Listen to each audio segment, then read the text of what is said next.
Hey guys, so I'd like to address this bit of a misconception here. On my screen right now, like my camera is here, but my screen's up here, so I'm gonna be going back and forth. You know how it is.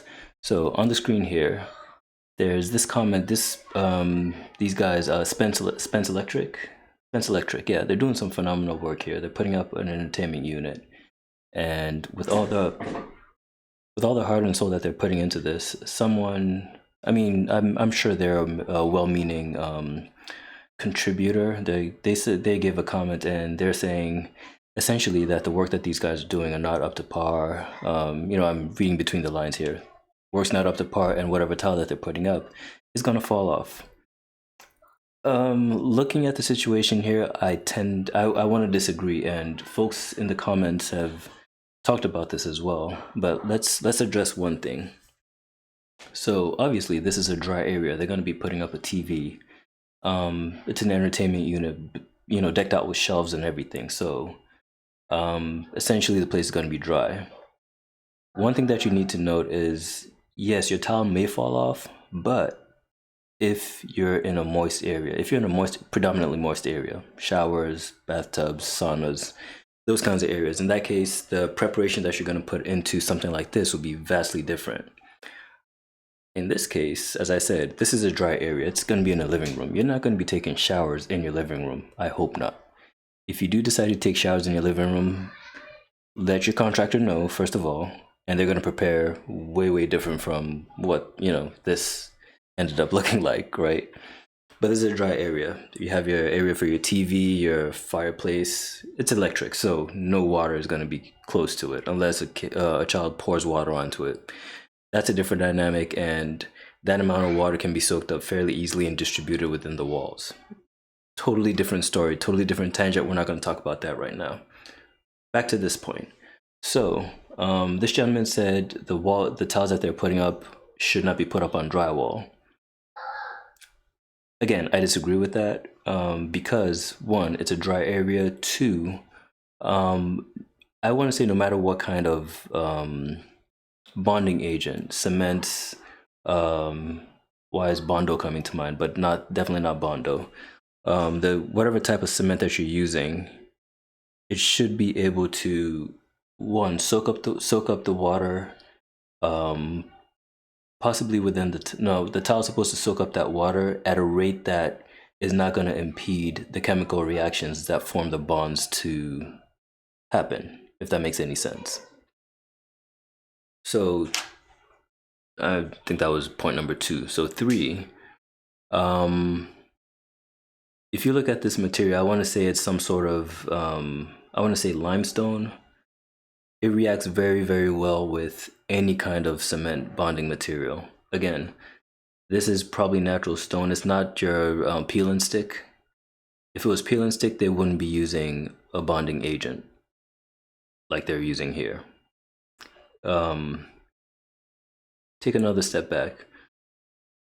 This gentleman said those tiles will pop out. No, they won't. That they needed HardieBacker. You could use HardieBacker, but again, this is drywall. The drywall is going to remain dry, as I believe, as far as this building is concerned, or for the life of the building, unless unless a catastrophe happens. If a catastrophe happens, then all construction goes out the window. It doesn't go out the window like completely gets ruined, but there's going to be things that are going to fail, and that won't necessarily be the fault of the contractor per se, if you know what I mean. And sorry, I'm fidgeting with my camera here. Yeah. All right, I think we're back in shape. Okay, so now I can go hands-free again.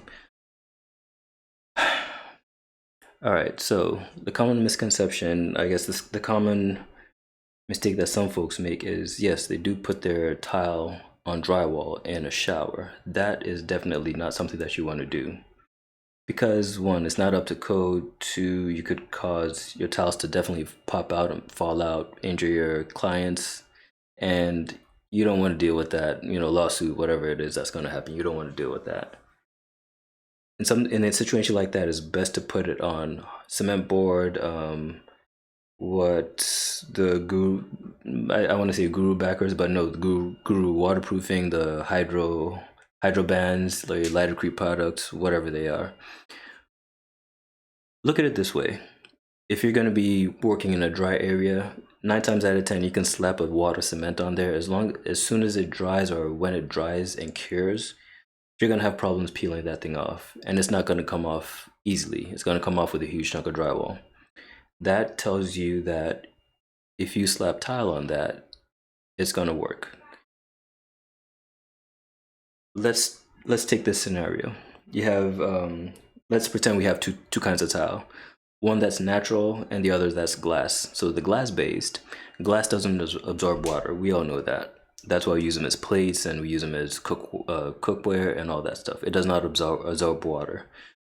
In a situation like that, if you're putting on tile, a glass tile or a glass mosaic, you do want to think about the bonding agent that you're using. I know Mapai has a product. I don't recall the name of it off the top of my head, but I'm going to look for it and link it. If you have something like that, yes, definitely use the cement that's appropriate to that. Pay attention to the instructions. This isn't it, but it's going to have instructions on the back. You do want to read that. Read that carefully. Make sure you're able to get as close to or dead on for the amount of water that you need to mix per bag or per cup or whatever measurement unit of measurement that you're using. Keep that in mind as well. Whenever you're done mixing it, pay attention to your slaking time or your setting up time. That's important as well. If you overdo it, your product's probably going to fail. It might not. If you underdo it, your product might fall into one of those categories as well. Either way, you don't want to mess around with that, especially if you're doing this project or you're doing this work for a client.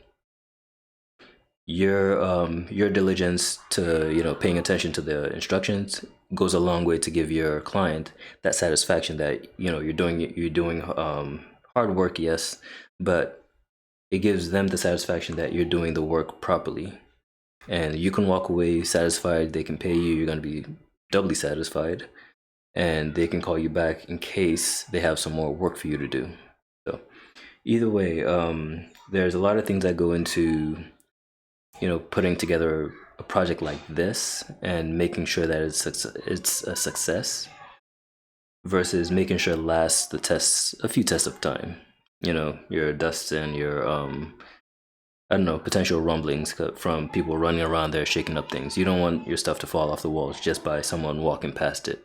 So things to keep in mind. But again, in recap, yes, you can put tile on drywall. Depending on the environment, you don't want to do that. But in most cases, you can slap tile on drywall if you have the right sort of bonding agent. So, so the tile matters, the bonding agent matters, and the environment matters. Remember these 3 things always, whenever you're tiling. All right, I'll come again with something or someone that I find, if I find their work online that I believe needs a shout out or is worthy of a shout out, I'm gonna do it, and I'll catch you guys again. All right, peace. Enjoy your weekends or your weekdays, depending on when I post this. Enjoy your weekdays.